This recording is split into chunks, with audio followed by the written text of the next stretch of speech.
Good afternoon. I'm Madia Tashilalaihi from the AHA Center. Welcome to HELiX Focus Sessions. Our session today will be hosted by Yayasan Peta Bencana. Etienne, Turpin, the session is yours. Good morning, everyone, or afternoon or evening, wherever you're joining us from. Great that you can be here. This session is titled Urban Collective Intelligence from Crowdsourcing to Crowd Logistics. We have 90 minutes to hear from 5 guests about the design, development, and various deployments of CogniCity open source software in Asia. It's really honestly very hard to believe that 8 years ago I was sitting in the monsoon rains in Jakarta with Dr. Thomas Holderness when we began to test both the code and the idea that would become CogniCity. So very special shout out to Dr. Holderness if he's joining us from the UK this morning. But seeing all these developments, I'm both very excited and very humbled to be able to host the session. As a basic housekeeping, how this is going to go, I'm just going to give a brief round of introductions. Each speaker will give a brief presentation of their part of the code, its geographical, technical, social context. Then we're going to have one round of questions from the presenters who can each address a question to one another. And then for the final third of the presentation, we'll take questions from the audience. So if you're in the audience, welcome. Please feel free to put your questions into the chat at any time. And if you'd like a specific answer from one of our panelists, please try to indicate who that was. So I can try to bring those all into the conversation at the end. And just one last point, that before I begin the introductions of our speakers, I just wanted to take one moment to pause and acknowledge some of the tremendous challenges of the past 15 months. All of us have been affected in our family life with our friendships, our colleagues and comrades who have passed during the pandemic. It's been an especially challenging time, so a big thank you to the organizers for managing to pull this off despite all of those challenges.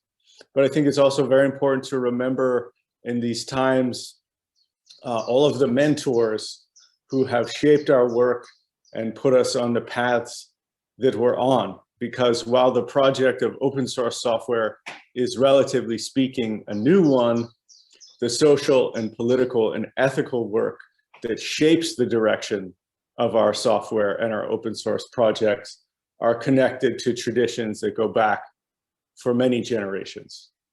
And so I think if we all can take a deep breath and remember some of the mentors who have helped us and focused our attention in the past, we can bring our attention into this session.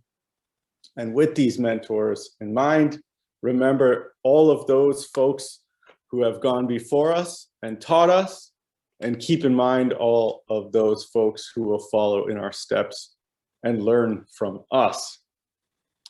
Our speakers today, although they are by no means elders, are certainly mentors in the many communities to whom their work is dedicated and with whom their work takes place. I'll introduce them in order of the presentations this morning. Nashin Mahtani from Peta Bencana, Indonesia. Nashin is the director of Yayasan Peta Bencana, a Southeast Asian-based NGO working on community-led disaster risk reduction.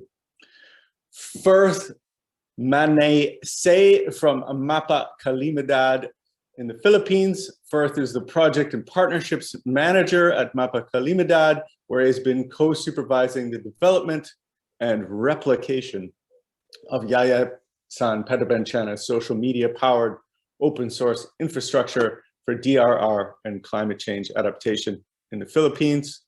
Good morning, Ferth. Everyone, you guys can wave when I say. Nguyen Minh-Tam from SmartSaigon in Vietnam. Minh-Tam is the project manager for SmartSaigon, a local adaptation of CogniCity in Vietnam, a smart city project that collects and reports flood information in real time. He is looking for sponsorships and partnerships for the ongoing development and implementation of the project. Daisy Tam joining us from Breadline in Hong Kong. Good morning, Daisy. Daisy researches urban food systems and is an assistant professor at the Hong Kong Baptist University. She is also the founder of HK Foodworks and Breadline, the city's first public food rescue platform. She's interested in the use of technology to enable networked intelligent actions in urban environments. And last but not least, Deepthi Chand Alagandula from CivicDataLab in India. Deepthi is a tech enthusiast interested in finding its role to enable civic engagements in India. He co-founded CivicDataLab with this mission. Lately, he is obsessed with platform-first approach to disaster preparedness in India. And of course, he is also our co-developer for CogniCity. Good morning. Without further ado, I will pass the mic to our first presenter. So everyone buckle up. We're going to go straight through all 5 presentations. Nashin, floor is yours.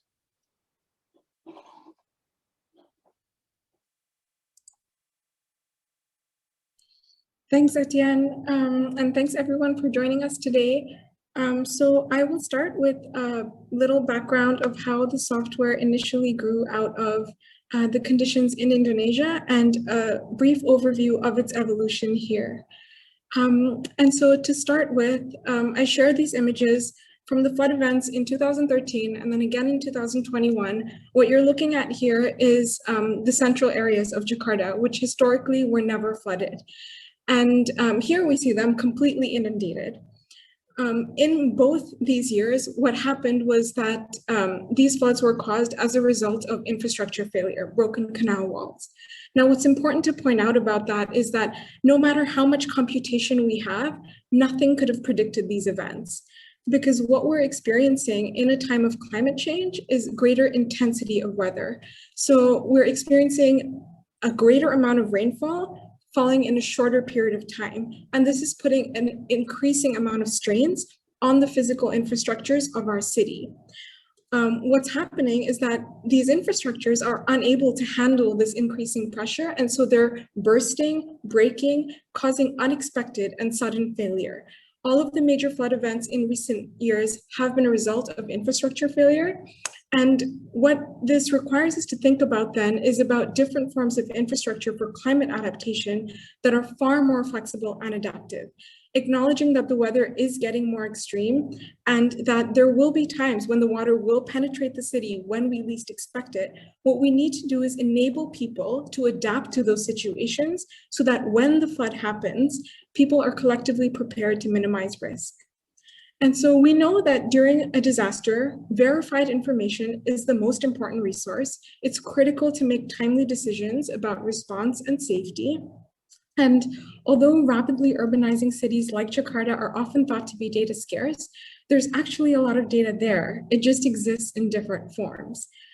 The ASEAN region, in fact, is home to 100 million more smartphones than people and has some of the highest social media usage rates in the world. And as we can see in this image, people are actively sharing information even during disasters.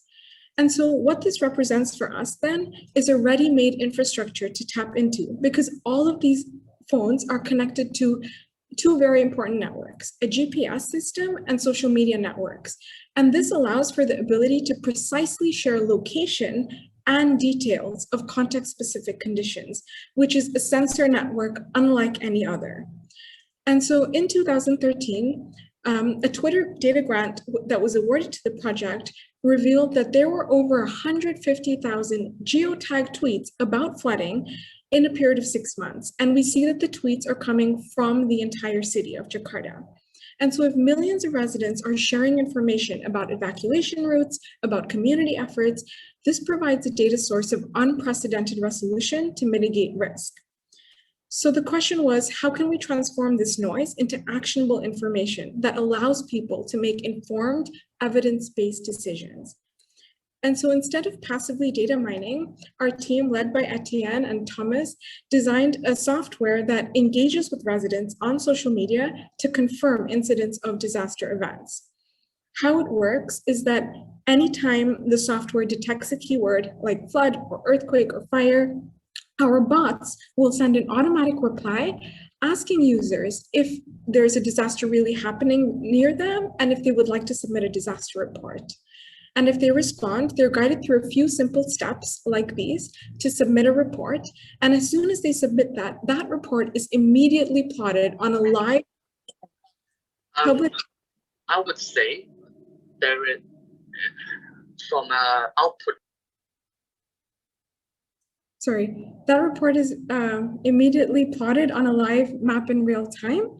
And so this is what the map might look like during a period of flooding, where each of those dots represents reports that have been submitted by residents. And this is a web map that's free and accessible for anyone to use.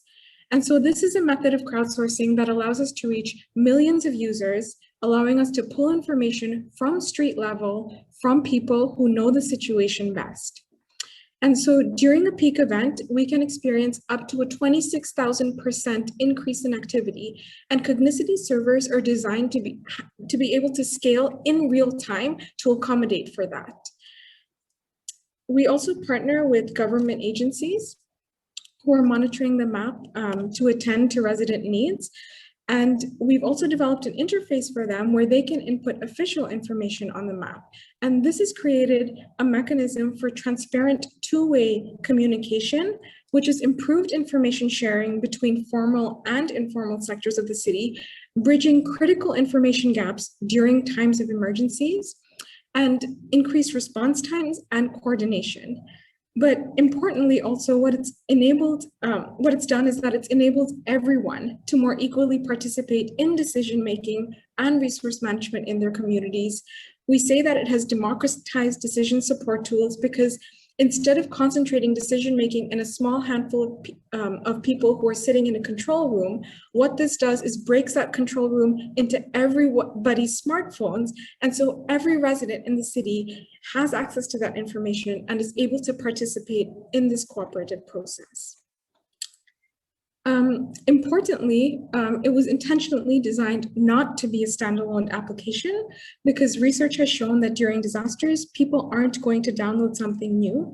They're going to use what they're already using with more frequency. And that's why the software is designed to plug into other social media platforms. And so what started as a real-time flood map for Jakarta in 2013 has now expanded to a real-time multi-hazard map covering several disasters for all of Indonesia and continues to expand an integration into a variety of social media and messaging apps.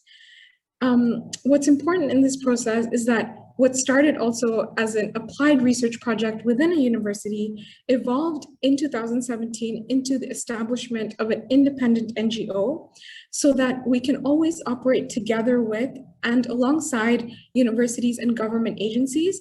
But this gives us flexibility in maintaining the platform so that it's not as susceptible to election swings. And our focus can always return to building tools to help people help each other. And of course, this happens with the support of many partners along the way. And what's fundamental to point out is that it has been successful because of all the on-the-ground research that goes into developing the software.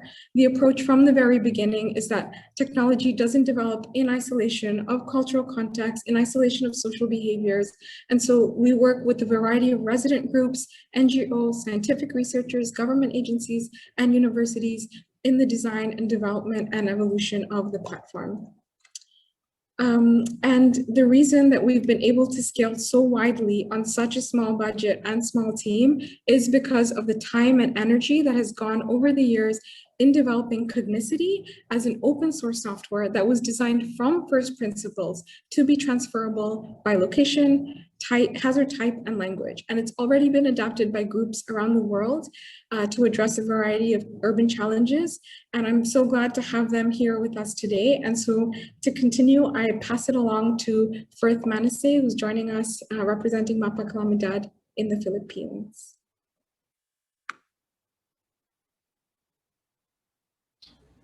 Thank you, Nashin. So let me just share my screen.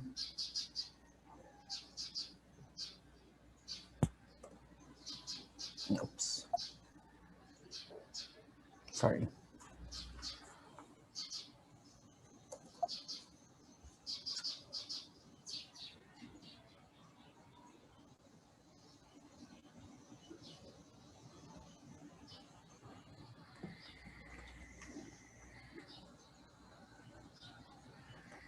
All right. So good afternoon, everyone. So my name is Ferth, and I am the project manager of MapaKalamidad.ph. So I will be talking about the insights and lessons we've learned so far during the implementation of MapaKalamidad.ph, and particularly in the context of community-based disaster risk reduction and management. So I will not be talking anymore about the CogniCity software and the specific features of the platform, since Nashin has already touched on that during her presentation on petabencana.id. So before I begin, I would like to acknowledge the presence of Malin Tumonong, one of our partners from the Pacific Disaster Center, and Mr. Calvin Ofresio, who is from the Office of the Civil Defense. Good afternoon. So anyway, so just to give you a bit of a context about disasters in the Philippines, our country is also a disaster hotspot because of our geographic location, so which has made us very much prone to typhoons, earthquakes, and other types of disasters. So every year there are more than 20 typhoons which pass through the country. But based on this animation, which was developed using QGIS by a Filipino geographer named John Fabilla, the trajectory of the typhoons in the Philippines have become less predictable, which has also meant that the hazards that we encounter, like flooding, have also become more erratic. So just like the Indonesians, or at least in places like Jakarta, flooding has been part of our daily lives as Filipinos. So every year there have been a lot of narratives about the resiliency of the Filipinos and weathering the typhoons we experience every year. And it's interesting that floods have not only become a matter of suffering and loss, but also even as a source of national humor in the social media. So the Philippines currently has a population of 109 million. So out of that population, almost 82% of, or 89 million, are social media users. And Filipinos are also among the world's top social media users in terms of time spent online. So we spend more than 4 hours online every day. So that's a lot. And during typhoons, it's not unusual for people to use social media to call for help and post information on their social media platforms about their situation. So for instance, people use specific like hazard specific hashtags. So for typhoons, tropical storms, or tropical depressions inside the Philippine area of responsibility, it's usually a combination of the Philippine typhoon name and then add PH to that. So for example, during the Super Typhoon Yolanda, it was called #YolandaPH. So people often use social media to aid community-based disaster response. And for for the Philippines, where there's a very vibrant civil society, we think the use of social media for community-based DRR has been instrumental in our initial development and implementation here in the Philippines.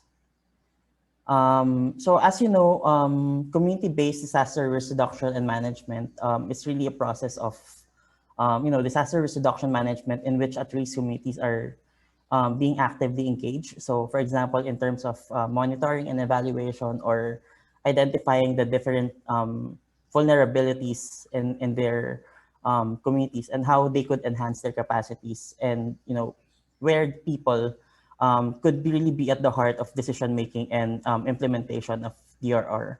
And in this regard, we believe MapaKalamidad.ph has a lot to offer in amplifying the role of social media for community-based DRR, especially in terms of disaster preparedness, mitigation, and emergency response. And then we have a lot of things in common with Indonesia, not only in terms of our geographic location, but also the different types of hazards confronting our neighboring countries. So for example, Indonesia and the Philippines sit in the Pacific Ring of Fire. So both countries are prone to earthquakes and volcanic eruptions. And then many parts of Indonesia, as what Nashin's presentation demonstrated, have also been facing increasingly threatening flood events.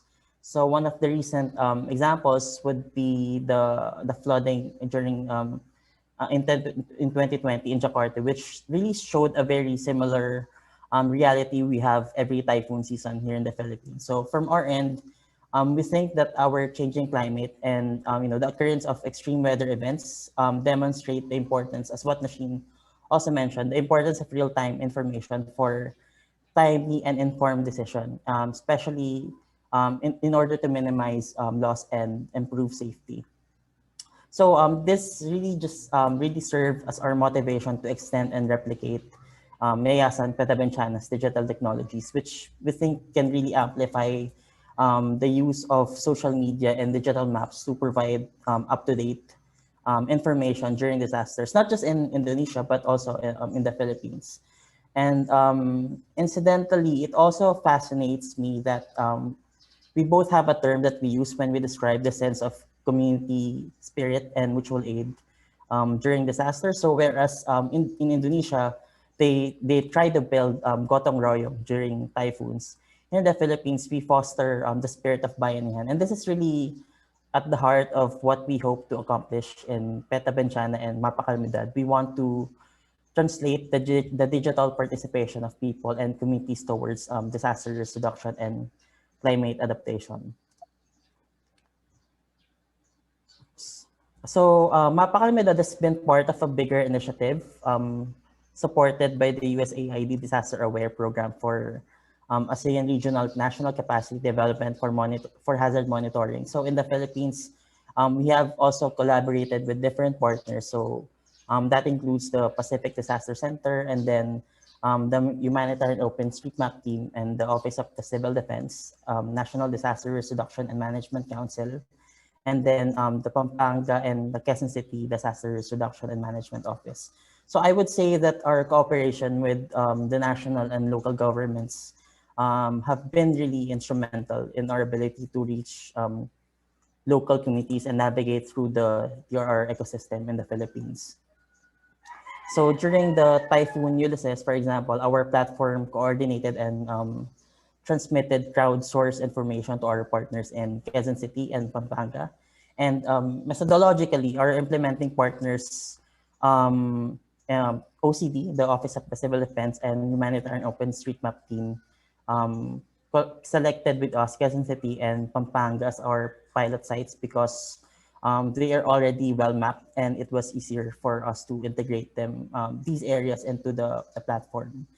And local governments also play a very significant role in this initiative because this kind of platform would not have been would not be successful without the users. So in the case of our pilot sites, we are really grateful for the support of the local governments because they really help us in reaching out to community-based organizations and local officials.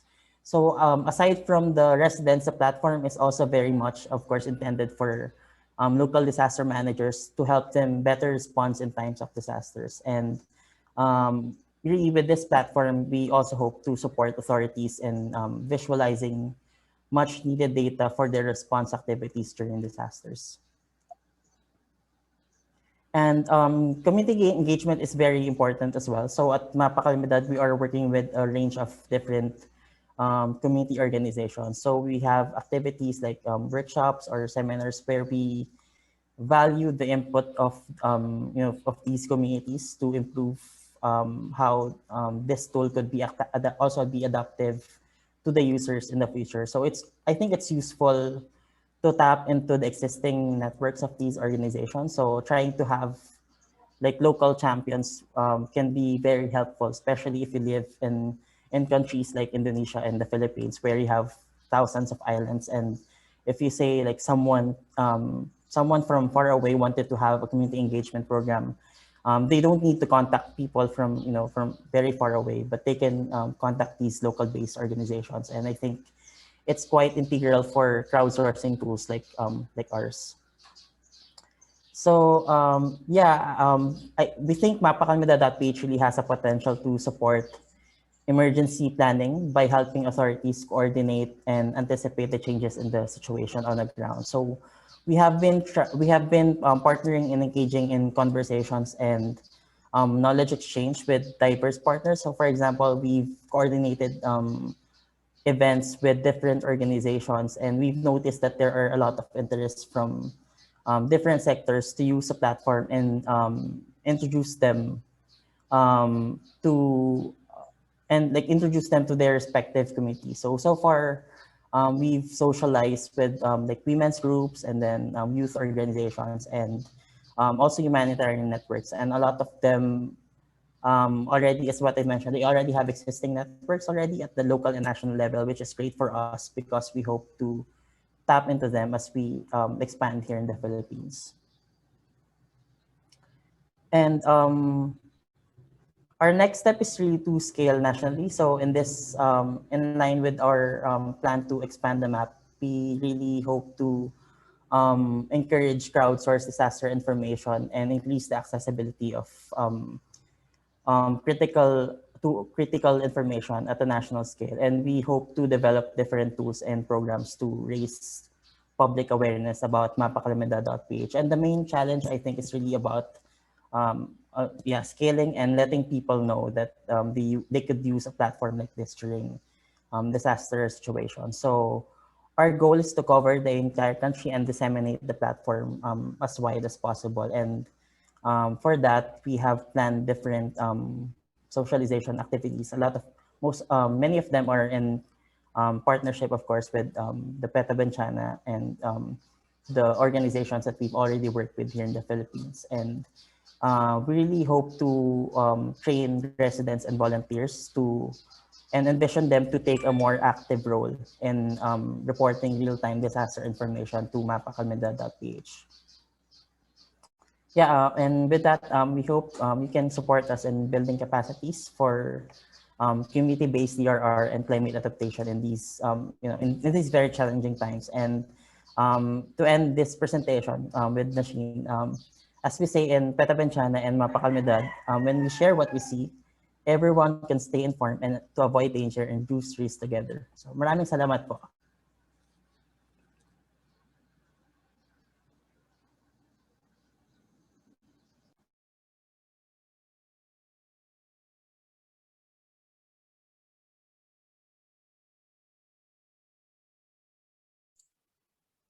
Tam, can I introduce you to jump on the next mic, please?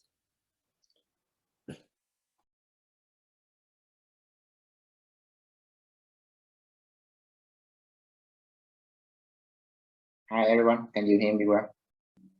Okay, so let me share my screen. Okay.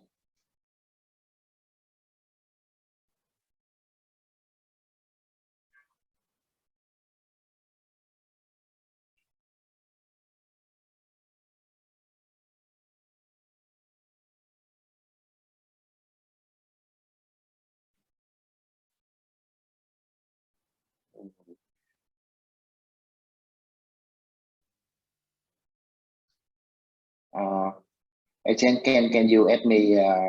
Because I had to quit Zoom to able to share my screen. Can you add me later?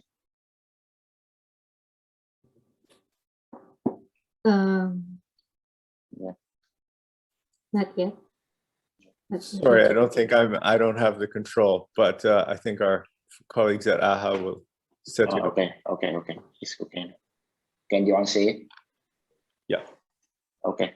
So SmartSaigon is a local adaptation of CogniCity to Hồ Chí Minh City, Vietnam. It's also an applied research project similar to the CogniCity with the MIT and Indonesia. So I was the project manager for SmartSaigon. So I will present why. So similar to Indonesia or Philippines, Vietnam is also the tropical country, and we have faced we also heavily affected by the flood. So the flood come from like two reasons, like the rain. So in Saigon, there's like 6 months will be rain and 6 months will be not rain. So half of the year we will be affected by the flood. And all the time when the rain is not coming, so we also get affected by the rising tide in the moon. And we also face the issue with the other countries, like most of the people, they will want to live in modern city like Saigon, and this will put the pressure to the infrastructure of the city, because it's right now the population is like 10 million people, but the city wasn't designed to host that many people. So the more people we have, the poorer the infrastructure. And then yeah, here's some of the image that you can see that will happen during the rain season here. So most of the people, they will commute by motorbike, not by car, and the streets are smaller compared to Indonesia. So like every one of us has a motorbike, and it's really convenient, but also getting more dangerous when you travel in the flood. You can see the lady here, she cannot move anywhere. Like the flood is like half of her height, and also the pipe, I think this will need to be repaired. You see many people on the street, they go by motorbike and then they cannot move. Their motorbike got broken. Okay, and here also like the small children, they come to school, but then they commute by foot mainly, and then they got trouble as there's many hidden canal that cannot be seen by the flood is on. So it's really dangerous for these children also.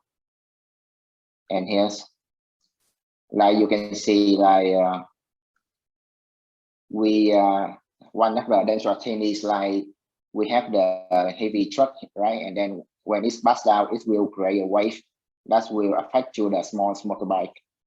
This is also one of the reasons why it's really dangerous when you go by motorbikes during the rain season here. And the people is like they often the women that don't have the power to protect themselves, and the women, they also carry the children around to take to the school.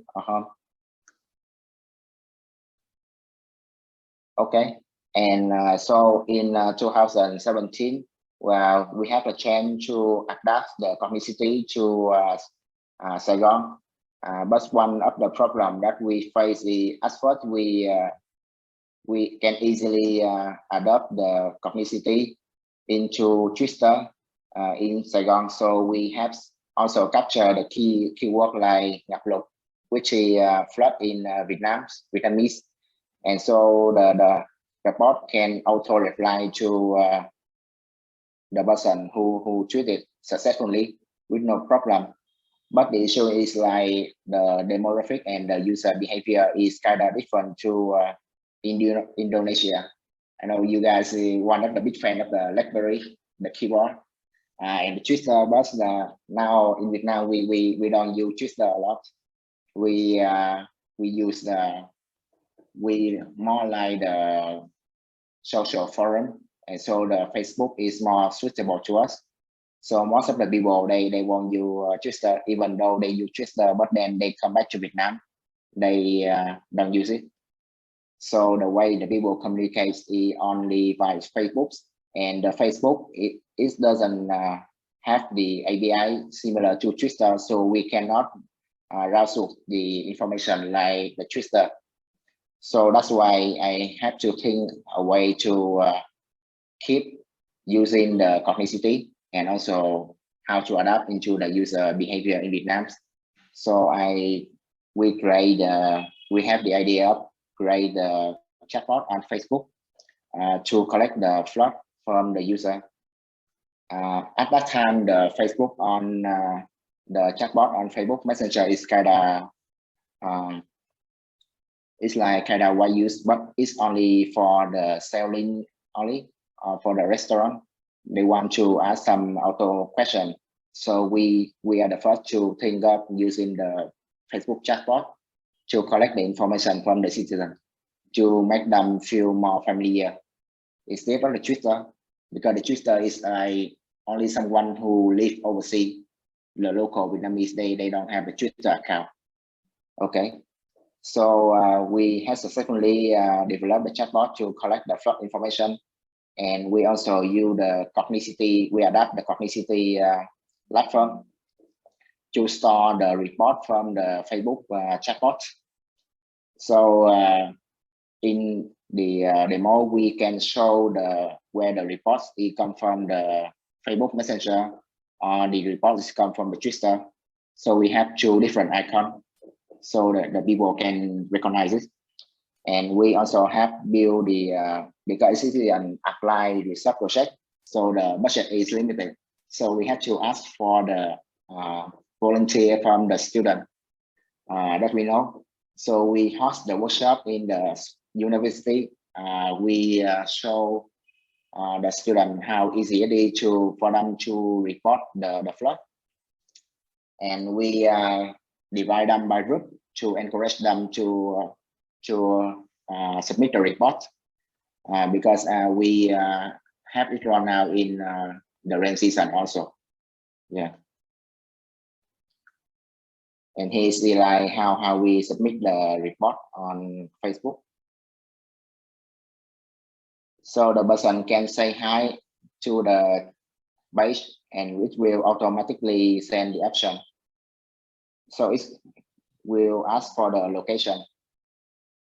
And if you use the current location viewing of Facebook Messenger, and we ask for the height is like 1/4 of the wheel, or half of the wheel. We also ask for the picture from them. So one key is we can let the user upload the picture or even a video into Facebook chatbot, and then they can see the report, the map similar to CogniCity in the link. So here is like the map that we adopt, and then this is the page is similar to CogniCity, but this data will come from the Facebook Messenger. Yeah. So this is we use the Facebook community. We build a Facebook group so everyone can report the flood situation in their whereabouts, and encourage them to share the information. Yeah. And the next step is we develop. So the thing is like the student, they the one that volunteer into the group, they don't live in the flooded area. So sometimes even though they willing to participate, but like there's no information for them to report, and we have the limited budget. We don't have the partner that will come to the flooded area to demo to the citizen the resident how to report the image. And the thing is, we travel by the motorbike, and then when you get the flood and you ride the motorbike, it's kind of dangerous for you to report the flood. So in Indonesia, I noticed that like the people, they don't ride the motorbike, they report the flood because it's within their home. So that's why we kind of when we go live with it. When we went live, we got kind of limit amount of the report that we have. And so the next step is I think of a way that's instead of we get the information from the user, why don't we give them the information that they want? So I participate with the one that have the IoT-based device, the device that can get the flood information automatically. So we can using the same method, the people, they can send their current location and we can let them know how many flood report around that area. So they don't have to go to the website and they can just ask the chatbot and it will create a picture, a small picture and send to them. So it will faster than they have to check into the website using the smartphone. Because the map, I think, is more convenient for the one with the computer. Yeah. Okay. Okay. So we did collaborate with the government office, with the government agency, because we have many government agency, many university, many research center that are working on the flood issue. So one of them is they are the one that build the IoT-based device to collect the flood information, and one of them is like they are the one that build the 3D map, the turbo map, so they can model the flood, because it's like the flood is we can get the heights, we get this one, and then we can easily release where the flood is going. So like we yeah, and then the goal is like we want to share the information with other researchers to help model the flood in Saigon. So it will be more relative and it will build trust with the resident more, so they know that's when they submit the information, that's information is processed into something useful, not only the flood that they see. So it will encourage the user. And for the government, like they have implemented many flood control projects. They build the one that will prevent the flood coming to the city. But the problem is like we don't know, when we look at the map, you see that everyone is flooded. And we have the project, but that project is limited. So we hope that the government, they can see which one is most heavily affected by the flood, so they can allocate the budget to that area, or they can monitor the success of the current project, whether they want to expand it or they want to do something else that's more effective. Yeah, that's my presentation so far. Thanks for everyone.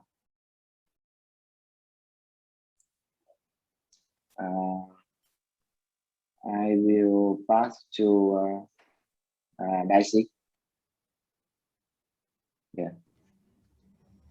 Thank you, Tam. Okay. If I could start sharing my screen. Yeah.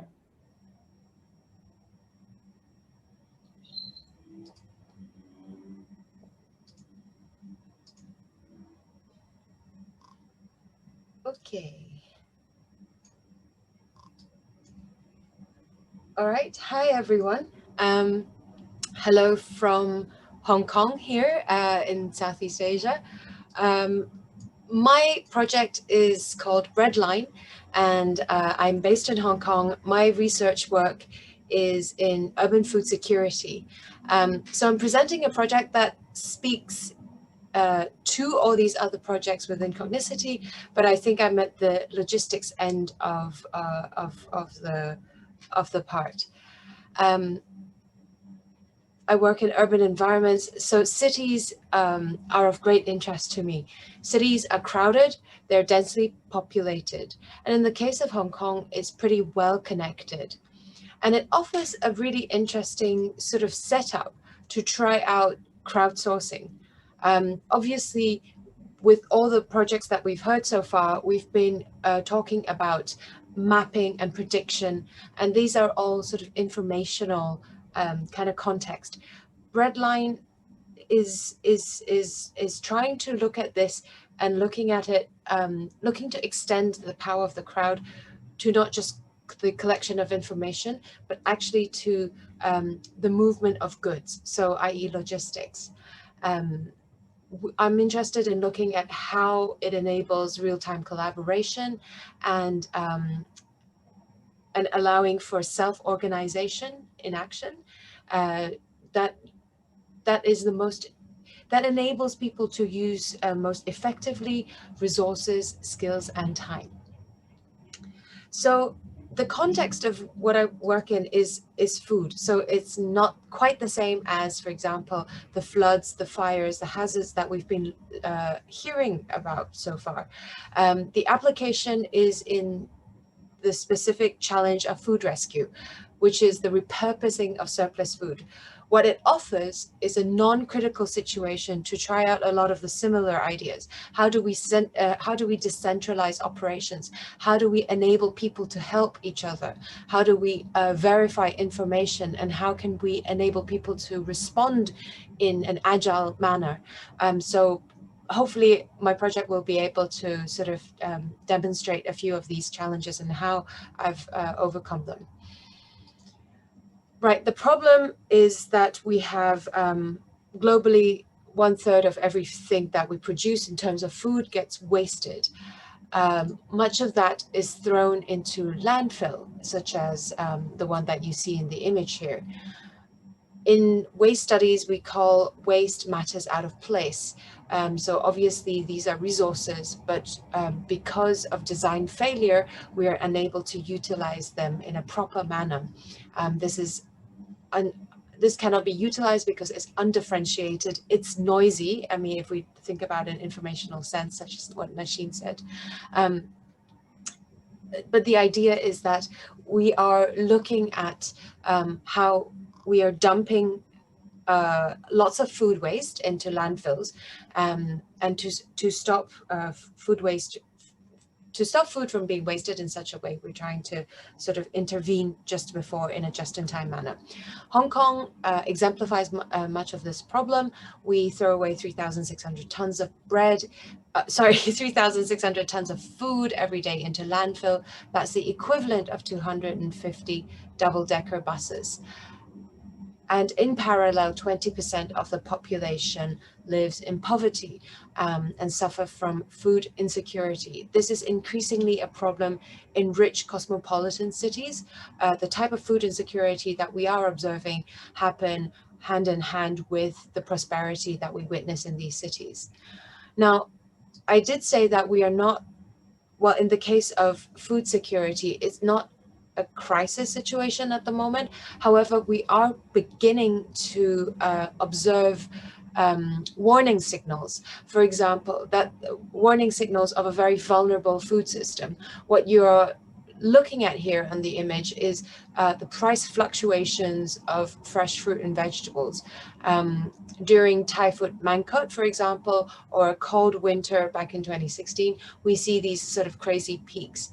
And therefore, it indicates that this is a very vulnerable food system, which is highly exposed to the volatility of climate events, but also of the economic market. So Breadline is about food rescue. But food rescue has been described as a logistical nightmare. And so here I want to talk a little bit about the challenges that we face. First, we look at, in the example of bread, there are hundreds of bakeries located all across the city.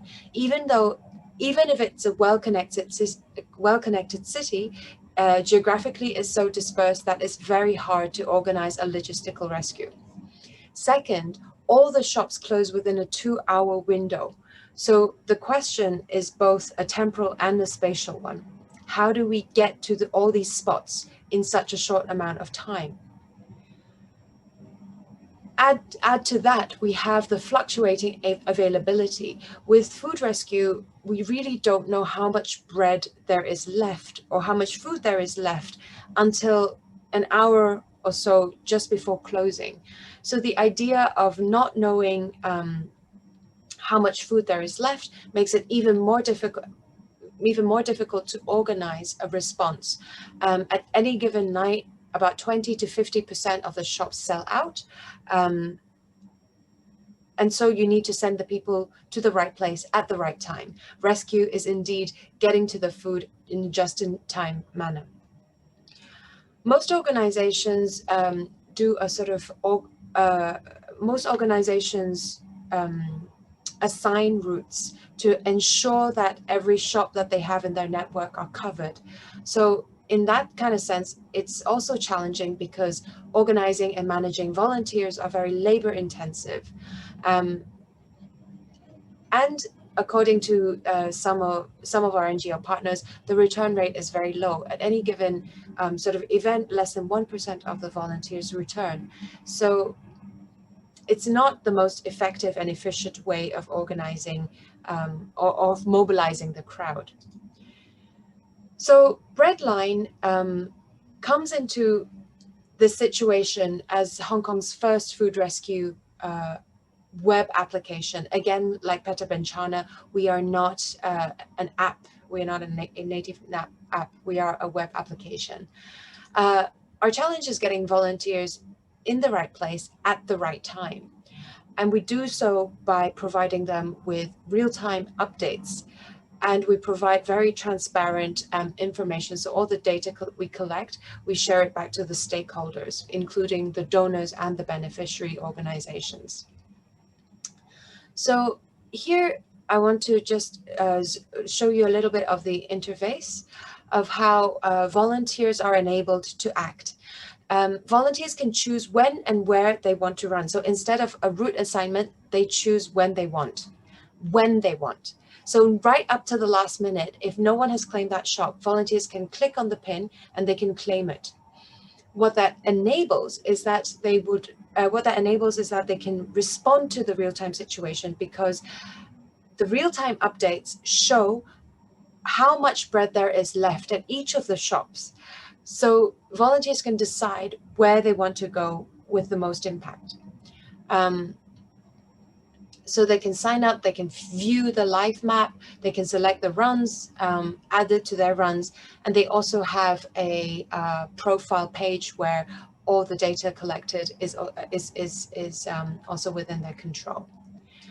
And now, providing them with these kind of opportunities make them see more and do more. So volunteers are very much empowered to respond to the real-time situation. And we have observed that whilst some of the new volunteers have perhaps done a more conservative way of reserving their runs or signing up for the runs perhaps the day before, now we are increasingly seeing experienced volunteers responding in a just-in-time manner. So they might not sign up or claim shops, but when the real-time information of how much bread there is in the shops come up, they just claim it. Where there is bread, they will go. And it's been working very well. Compared to this kind of list view or volunteer assignment, it's much more effective and much less labor-intensive.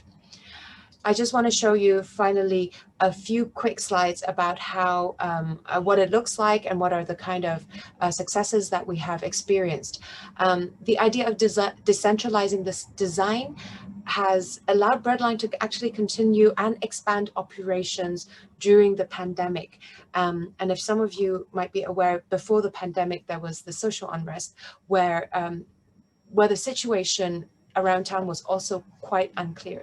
So despite all of that, when most of the organizations, because they have very strict and strict kind of operations, they were forced to stop operations, we were one of the few that continued throughout the whole year. And by enabling and empowering and giving ownership to the volunteers, we have had a very high return rate of volunteers tying us through this pandemic. We celebrate them using social media, and more more than just a sort of way of raising awareness, we found that this has become a way of introducing a slight gamification, or at least a slight taste of competition for volunteers, which we did not expect when we designed the platform, because they are so geared towards sharing their data, the runs and all this, that in fact our top runners have collected 4,000 loaves of bread. So imagine one person over the course of the last year collecting 4,000 loaves. So our results since last April has been that we've collected 43,000 loaves or pieces of bread. The recovery efficiency is 85.2%, which is 109.2% improvement from the previous assignment model. So we have a lot less people on deck. Breadline is, again, like Peta Bencana in the early days, a research project. I am an academic. This is a research project. We do not have an organization. We are not incorporated. We have at any given night perhaps 2 person on phone support, yet we are able to sort of continue operations. So the overheads is very, very low. And we have very high impact pickups. Most of the runners now, the ones last week, for example, we had over 10 volunteers that collected more than 100 loaves per run. This would not have been possible. I have to say that all the iterations of the decisions that we made have been done with our partners. So I've spent years working with my grassroots organization partners, my community partners. I try to understand what their challenges are. It's not just about pointing out the inefficiencies of the system, but really understanding what are the bottlenecks and what are their concerns. I also volunteered for many of these organizations, understanding from a volunteer perspective, what is it that I have been challenged to do? And all of these have taken time to cultivate, and we want to sort of continue expanding. The idea is that what we do for the donor side, I would very much like to see Breadline develop it on the beneficiary side.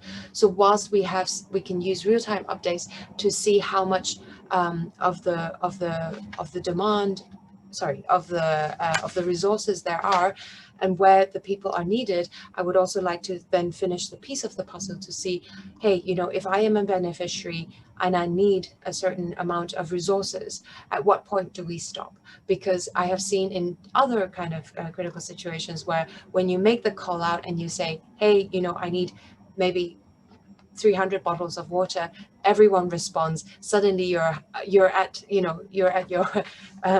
drowning in bottled water. So how do you sort of also use the platform to mirror the beneficiary side, the need side, and the donor side? And this is where I would like to see Breadline develop towards. Thank you very much. And without further ado, I would like to introduce our last speaker of this panel, Deepthi from the CivicDataLab in India. Thanks, Daisy.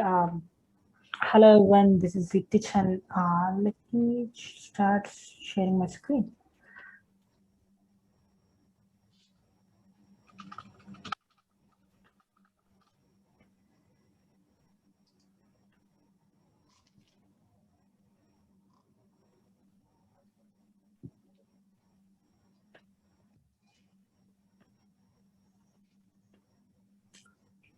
Awesome.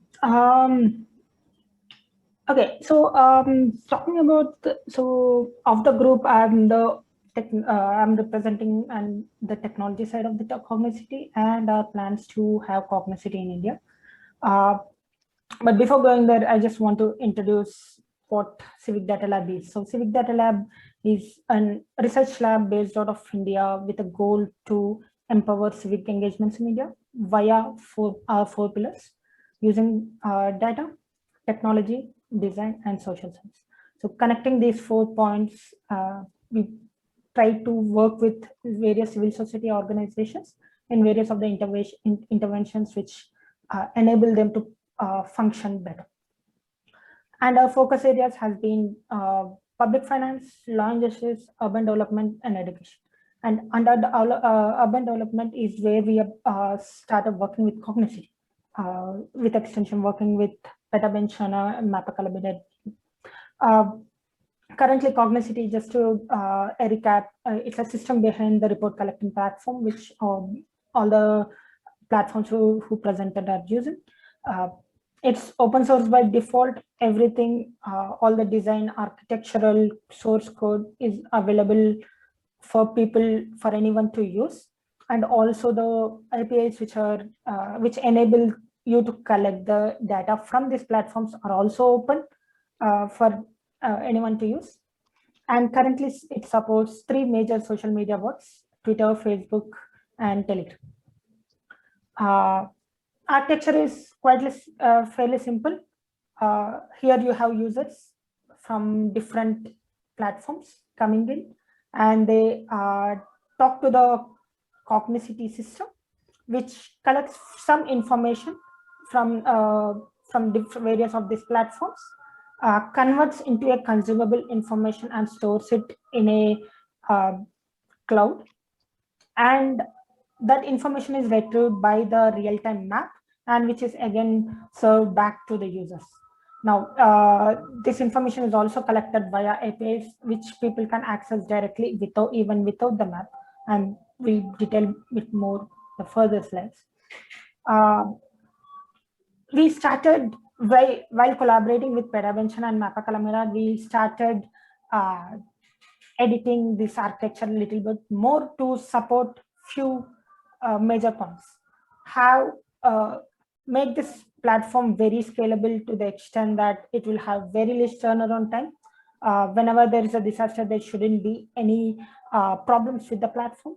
While the platform being able to work with very little internet usage or footprint, and while supporting all even the basic of phones.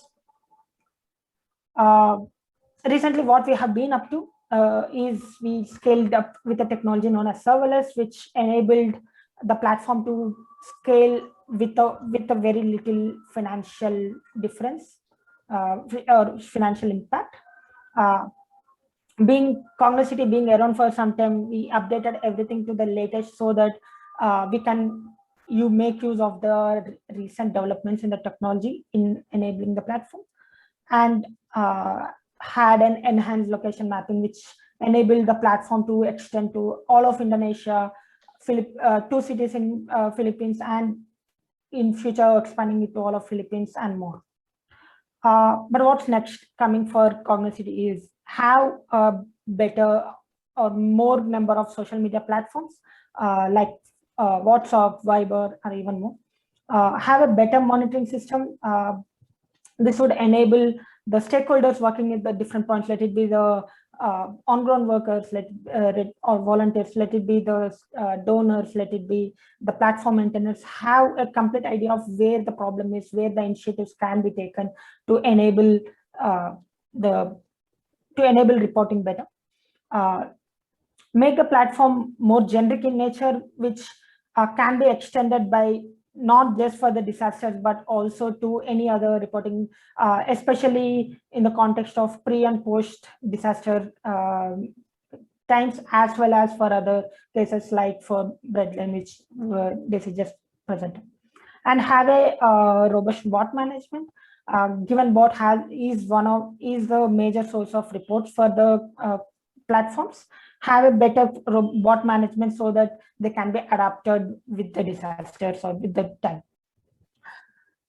Coming to CogniCity India, why CogniCity India is important for us. And just to give an idea, we have been working on CogniCity India for the last 2 months, and the idea conceptualized in the last December. So it's very young in nature and the youngest of all the platforms here. Just to set the context, there are more than 540 million smartphone users in India, being the second most populous country, having 49% of its users being able to use smartphones on a daily basis, gives an advantage for platforms like this to make use of crowdsourcing. There are more than 58 major disasters in India, over the last 3 years. And majority of these disasters had response initiatives, in contrast to having a better preparedness and having a better prepared initiative. Just talking about the numbers, India, 68% of India is prone to droughts, 12% is prone to floods, 8% is prone to cyclones, making it more than 15 million of the population affected by the disasters, and making India one of the most disaster-prone country in the world. Just talking about the cyclones, one of the 8%, one of the list of the top disasters in India. Cyclones are resulting in more than 100 deaths per year. And this is as recent as today. Cyclone Yas is expected to hit today evening in India, in the state of Odisha. And already the teams are mobilized, having 60 teams on the ground to enable or to aid the disaster preparedness on the ground. But what's missing is that having the real-time information for these on-ground forces, rapid action forces, to have a better understanding of what's happening throughout the city or throughout the state. And this is also have a lot of fishermen as major culture in Odisha, which means that everyone is in the sea before the disaster. So they need to be enabled with this information to have to be more prepared at the time of the disaster. So, and okay, what about the Twitter or the social media side of things? Talking about Chennai floods in 2015, there were more than a million tweets just from the followers of top 10 individuals. And just talking about the tweets, it's more than 20 million tweets happened over the course of 3 days, which means the consumption of these social media is very high. But in contrast, the preparedness or the information which the response teams had were majorly driven by the information being provided by the people from the control rooms. Just because the infrastructure is not in place to bridge the gap between both. Just do a simple analysis of the tweets of these floods. There are wide range of tweets across the board, ranging from requests, general information, cautioning people to at different levels, discussion between the volunteers on the open platforms, and the news articles or the news social news media publishing the information at different levels. Now, just talking about the challenges, if you can just do a quick look here, you can see the language being used here, like people is not spelled right, or helping is not spelled right, and various other having for the volunteers is not spelled right. And this is the sort of information which is shared at a very high volume and between the teams which we just mentioned. Now, CogniCity as a platform can enable just capturing this information and converting it to an actionable information where these response teams can use to have a proper on-ground response. How we are planning to do this is having a platform-first approach driven by research and various stakeholders, and having an on-ground deployment team to check or to enable all the teams on the ground. And how we are going to do the platform is, of course, it's going to be an open platform, open by default. Have various stakeholders so that everyone can collaborate and co-create right from the day one. Have multiple stakeholders on the platform, especially at the time of disaster, so that everyone can be informed and provide the information necessary at different levels. have feedback loops, because this is very essential for an open platform to communicate between the users of the platform as well as the creators of the platform. And last but not the least, have a strong community engagement where everyone can interact with each other, especially on to respond to any situation.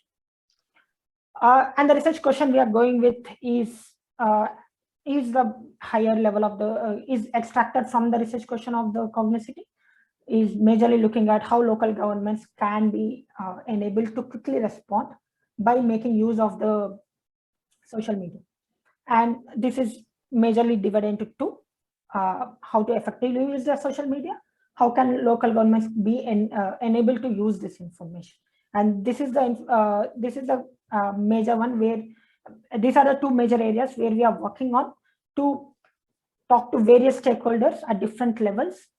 And by the end of next 2 quarters, we are planning to have a platform which everyone can use, everyone can develop, collaborate on at different levels. Let it be citizens who are actually reporting from the ground, let it be the response teams who are working on the ground with the citizens or to provide any initiatives. Let it be all the policymakers who are taking these key decisions at various levels. At the top 3 are at the time of the disasters, and this also to curate information which city planners can use, information like how to plan,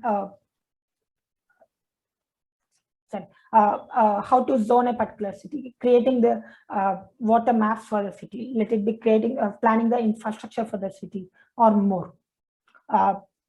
Having technologists on board to keep increasing, making the platform better and more usable for all the stakeholders. And last but not the least, journalists, and with extension the media houses on the platform to provide information, especially the quality information which they collect and create at the time of the disasters. Last thought, if you anyone who is interested in the CogniCity India work, do reach out to us, but you can write to us at bettercities@CivicDataLab.in, and let's make civic engagements better. Back to you. Great, thanks, Deepthi. That was fantastic, and thanks to all of the presenters. I hope all of our audience had a chance to get such a thorough review of the various instances, deployments, developments, challenges happening across Southeast Asia, South Asia. So we have about 15 minutes left. We received some fantastic questions from the audience. I'll remind our audience that you can put questions into the chat that I can relay to our panelists. And maybe we can do a combination of allowing our panelists to address one another and allowing our audience to get some of their questions answered. So I'll give this first question from the audience, and as you guys are responding to it, maybe you can also flag some questions or ideas to each other with respect to these questions. So I think one that's very important, that's come up in all of the presentations, especially Daisy put an emphasis on this, but I think it's quite critical for everyone. The question is, volunteers play a key role in sharing the disaster response, or in Daisy's case, the logistics. How do you maintain volunteer engagement, and what do you recommend for leveraging disaster information with local logistics providers, such as the government or potential freight forwarders or other logistical enterprises? So I'll put that one out there. Volunteers, since Daisy, since you mentioned it, maybe you can have a first crack at it, but it's open to everyone. Yeah, sure. I think there is a lot of little gems that I have distilled from all your projects. I think the idea that, for example, Nashin mentioned that in disaster situations or in any emergency situation, no one is going to download a new app. So in response, right? So the idea is really, how do we kind of build that into the social infrastructure of the city? For me, it was working a lot with local organizations, using their networks to recruit volunteers. And then the next thing is about retainment. So how do we retain it?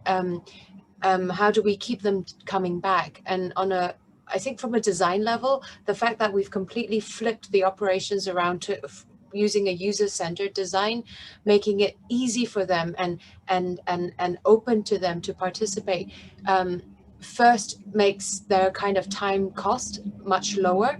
And second, it becomes, especially in the kind of just-in-time way that they run, the volunteers themselves build that into their Friday nights. So they might not commit because they don't have to, but it's in the back of their mind. So they are already sort of checking what is available and where, and having that sort of built into their system, I think, built into their habits, I think is another way of sort of that preparedness we were talking about.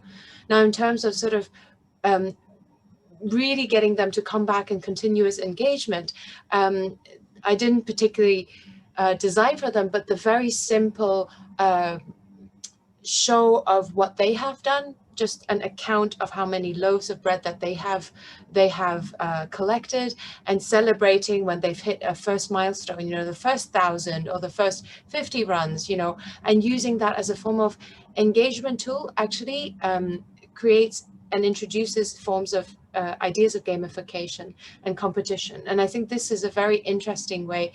Perhaps we also have to be not really tone deaf, like we can't gamify a disaster.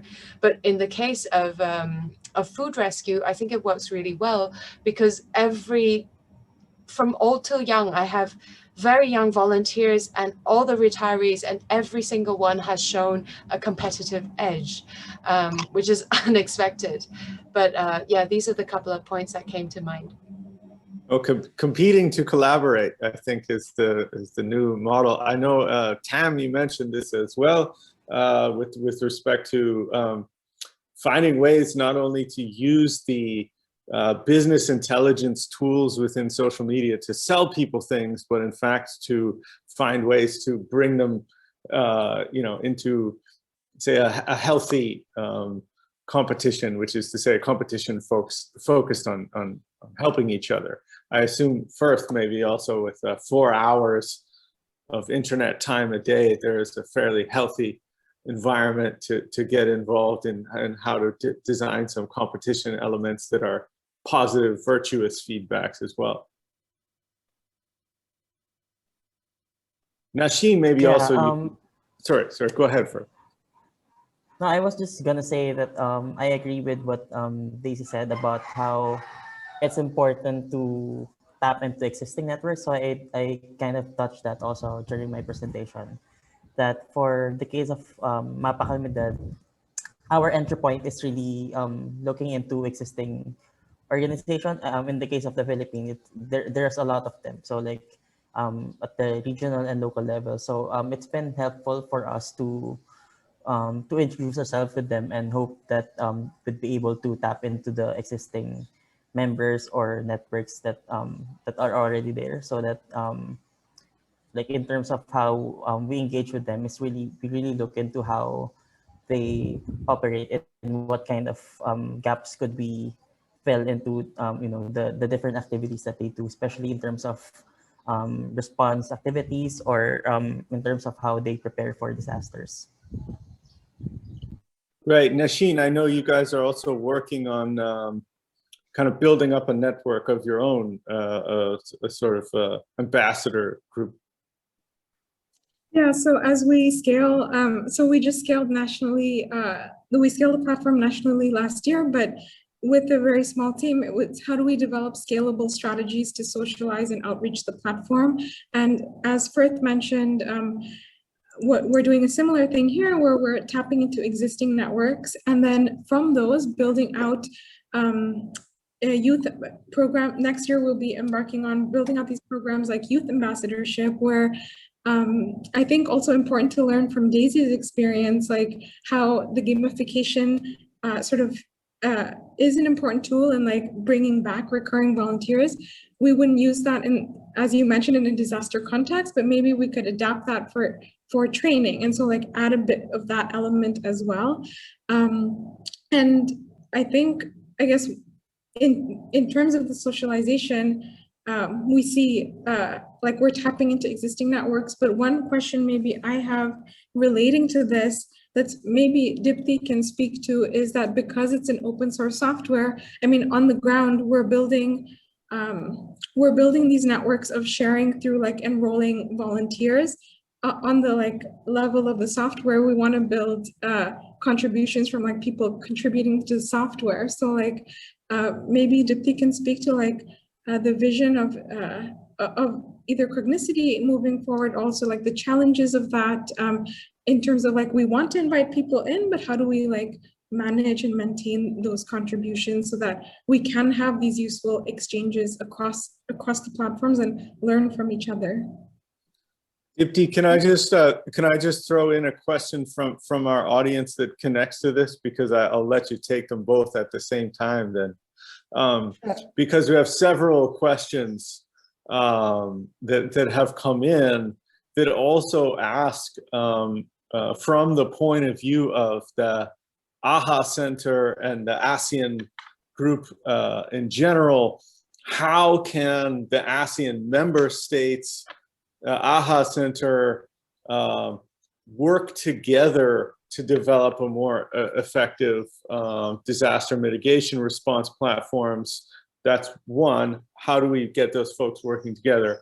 Follow-up question is, how could a regional organization like the AHA Center provide support for the network that CDL is building up in this way? And then another question that I'll throw out for all of you guys, because they've given me the warning that we can't go too far over time, is also, how do you imagine working with the private sector and business to bring forth those collaborations? So Deepthi, can you start that off?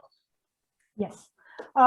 So talking from the open source platforms, so one, it's very, what we feel is very essential to have the platform open from the day one, which is the case with CogniCity. What it enabled us to see is the history of how various decisions were taken over time and how it is progressing. Now, one great thing about CogniCity, which is also a disadvantage up to some level, is various of these platforms are very currently distributed across, let it be the internal components or the various deployments. Now, currently, Peta Bencana is a different deployment and has its own control, source control, whereas similar thing with Breadline or the SmartSaigon, and eventually we also saw a few other deployments at different levels. First thing we are planning to do with the network is, one, bring together everything under one roof where everyone can go through and understand, not from the code point of view, but from the deployment point of view, what does each one, how does each one differ from each other, and where can one go to find that information. Secondly, just the documentation of the platforms itself is so much and so distributed that there is a lot of information, but there is no, what we're working towards is like a master blog which connects all the information threads together, right? And that should enable everyone to come together and come together in one place and to take things forward. And last thing, what we started doing via Peta Bencana platform is have the discussions of the development in open, especially the tracking of all the various developments. Now, if you currently go to the Peta Bencana's GitHub repository, you will see in the current project, okay, what are all the problems which are there? What are all the developments which are happening? Who is developing and what is the discussion happening on? Now that enabled us to share this individual ones with developers so that they can come and contribute. So, and that's how we are going to take forward. Great. Nashin, could I ask you maybe to also address this, how the AHA could respond to this? And also, I know you guys have been working on the business side partnerships. Yeah, so I think, I mean, as we've seen here today, like the open source software itself allows this kind of knowledge exchange to happen, not just from a conversational level, but like a conversation that derives from on the ground implementations. And I think like the AHA Center facilitates this at an institutional scale, bringing together the different governments of the regions and stakeholders learning from each other. So I think moving forward, the next step would be like, we have these technologies that allow for these knowledge exchange. We have institutions that allow for that. How can we meet them so that we can sort of amplify what we're learning and what we're developing from these on the ground practices.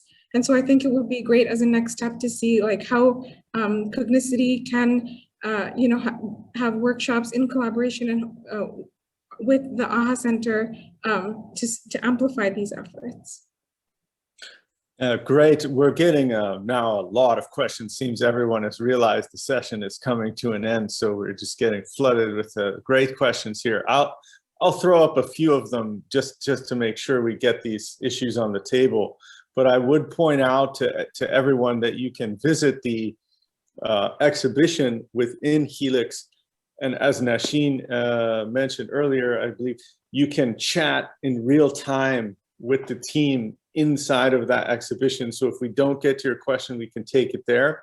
I'll also point out, if you don't make it to HELiX in time, but you want to share the project with colleagues or friends or comrades or anywhere in the world who are looking for this kind of system, you can share the CogniCity.info site that Nashin and Ginny Davies and myself have put together recently, just so that we have a little bit of a framework for sharing some of that public conversation.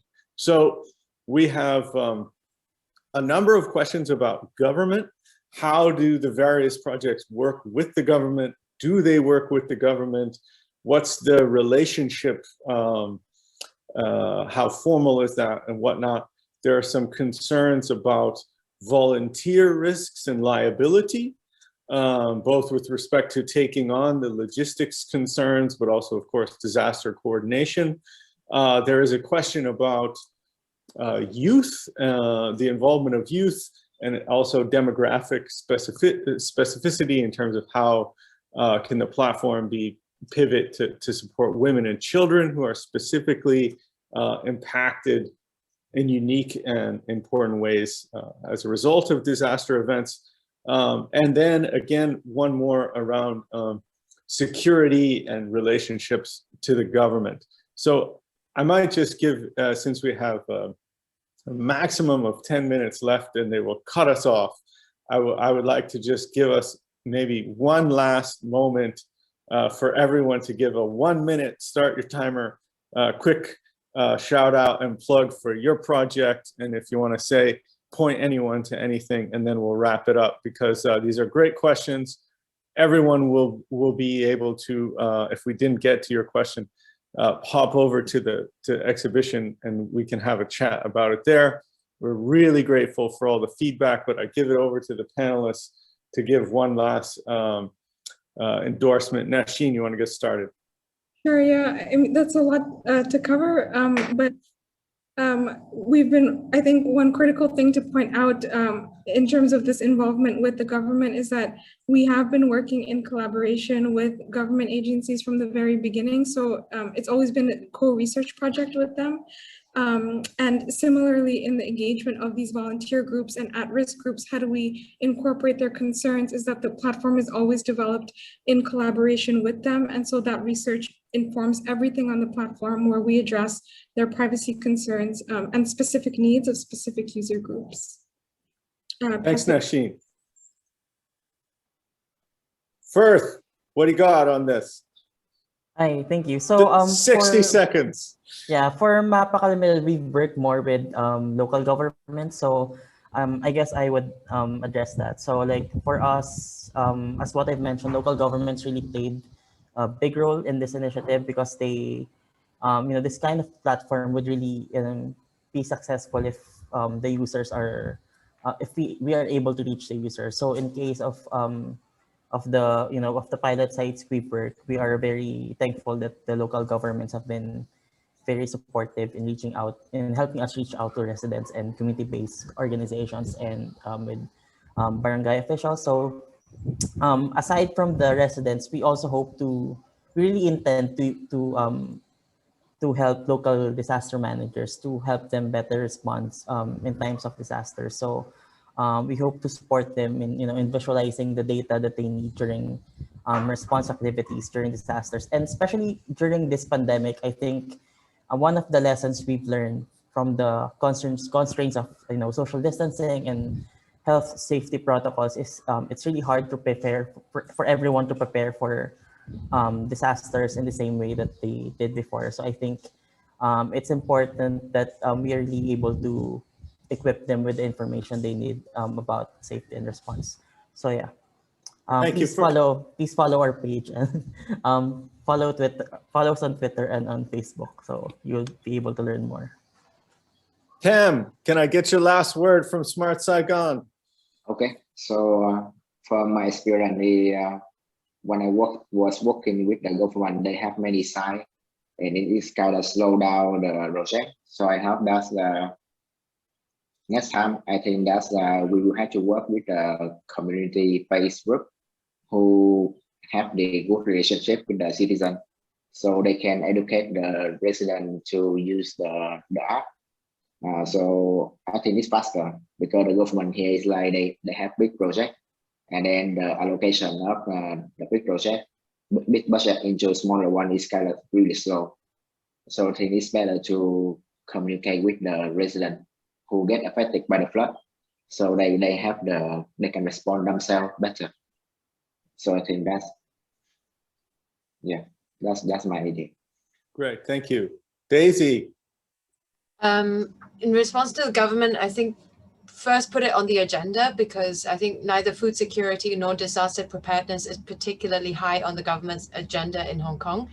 Second is, I think there are lots of very good local organizations within the civic society that are very active, and instead of reinventing the wheel, I think empowering them and really working with them. It takes time, but it really works because they know that estate more than anyone else, and they know the people who live in that estate, and that has saved me multiple times. Lastly, quickly, in reference to the volunteer situation, I think absolutely right, but there's also a very high level of specificities when we look at food rescue. So I only work with bread because it's an ambient product, and it's dispersed, it's loose, it's little bits all across town. So it's a very specific logistical response compared to sort of large donations, which require another one. So in a general wrap-up way, I would say attend to the specificities of each of the product that you're working with. Great, thank you. That's fantastic. And Deepthi, since you're poised to add the largest group of CogniCity users to the family, we give you the last word. 1 minute. Thank you. Just touching a little bit on the question of the role of government, especially the local authorities are very essential part of the loop. Let it be the first-hand information which can be sourced by the government initiatives to the actions which need to be taken at the time of disaster. So government play a major role on the platform to scale it up to whatever potential the platform has. Talking about CogniCity India, at the moment we are talking to any and every person who has some information. So if you just want to talk to us, drop us a note. We are happy to just chat with you for some time. Or if you have any connects who you think can help us understand the space better from India, please do connect to us or just chat with us. Thank you. Great. I'll just add one last point before we sign off, is that Nashin mentioned that the design was meant to scale with respect to different geographies, different languages, different hazards. But one of the key elements that I think is important to understand is that the software is also institutionally agnostic, which means that each institution which manages it might have a different parameter. SmartSaigon is more connected to the government, of course. MapaKalamidad more connected to the local government. Peta Bencana is an incorporated NGO and standalone organization with its own partnerships with various levels of government. We'll see what CDL proposes as their organizational model. Obviously, Breadline has its own connection both to research and as a less formalized or institutional model, but is nevertheless an institution providing so many resources redistributed through the city. So what I think is very important is that we don't have to have a minimum threshold of institutional buy-in. We don't all have to wear the same shoes to be part of this community. And so hopefully next time we meet, in our rehearsal, we said it would be great if this was the first time that all of these various instances of CogniCity met together. But next time we meet together, and hopefully even one day in person, if we can imagine that still, we will have new deployments with different institutions who might not even be in any of the forms that we have so far. And with some luck, perhaps the AHA Center can start to facilitate a kind of working group of how we could enable various types of institutions, formal, informal, governmental, civil society, to begin experimenting with and expanding the possibility, ranging all the way, of course, from immediate emergency disaster response to longer term resource redistribution and logistics as a way of benefiting from the urban collective intelligence, which we've all contributed to this morning. So thank you to all of the panelists, to all of the mentors who have allowed us to carry this project this far, to the AHA Center for hosting this wonderful event. And we'll see you in the chat on the exhibition. And again, if you want to share the information about the software, it's cognicity.info, and we'll get you to the right people if you send us a message there. Thanks again, everyone. Fantastic session. Have a wonderful day or evening, and we'll see you all soon. Hello, Etienne. Thank you for moderating our sessions, which is very thoughtful, and hopefully we provide insights to all participants. And before we close our session, I would like to invite all of participants to take a picture together. And please go to the link that I share with you on the chat box for feedback that will be helpful for the HELiX Center. If you don't mind, please turn on your videos. Let me take our picture together. And I will count in 1, 2, 3. Please give me the very best smile of you. Okay, in 1, 2, 3, smile. And one more time. 1, 2, 3, smile. Thank you for taking pictures with us. And thank you again for all the participants. Apologies for some of questions that might be addressed, but hopefully we can send to your email address of some of the questions that cannot be addressed at this moment. Thanks again. Thank you. Bye.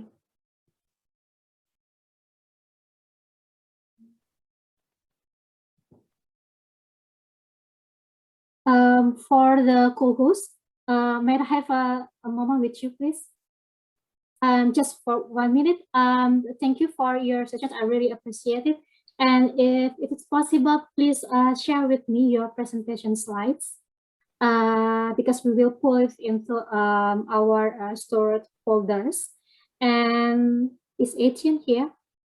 Okay, sorry. I will email him to share with me the brief notes that we expected from the moderator. It's more about the pooling of recommendations that we will share together with all recommendations from our other speakers for tomorrow. So thanks again. I will have to move to another session. So see you in another session. See you. Thanks. Bye-bye.